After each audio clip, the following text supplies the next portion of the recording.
அரிது அரிது மானிடராய் பிறப்பது அரிது அப்படின்னு ஔவையார் பாட்டி சொல்லியிருக்காங்க இல்லையா? அவங்களும் எல்லா இடத்துலயும் நடைபயின்று தானே சொல்லியிருப்பாங்க. ஆமாங்க. வாக்கிங்க பத்தி பல ஆராய்ச்சிகள் இன்றளவும் நடந்துட்டு தான் இருக்கு.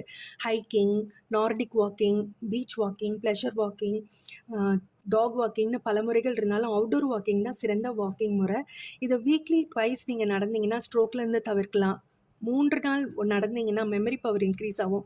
30 நிமிஷம் நடந்தீங்கன்னா, மென்டல் ஸ்ட்ரெஸ்லேருந்து விடுபட்டு ஹார்ட் அட்டாக்க தவிர்க்கலாம்.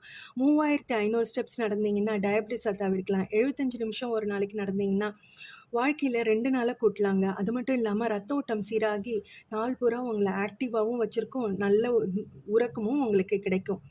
இத பத்தி வர்ம கலை நிபுணரும் என்ன சொல்றாங்கன்னா, சங்ககால இலக்கியத்திலேயே வர்ம கலையில வாக்கிங் முறைகள பத்தி கூறப்பட்டிருக்காம். கூழாங்கற்கள பரப்பி குதிகால்ல அ படுற மாரி நம்ம நடக்கும்போது, ரத்த நாளங்கள் தூண்டப்பட்டு நோய் நொடி இல்லாம நீண்ட காலம் வாழ்ந்ததா சரித்திரம் சொல்லுது. எண்ணியதெல்லாம் எண்ணியபடியே ஆகும். எண்ணத்தில் உறுதியும் ஒழுங்கும் அமைந்திடில். வேறொரு சந்தர்ப்பத்தில வேறொரு டாபிக்ல சந்திக்கிறேன்.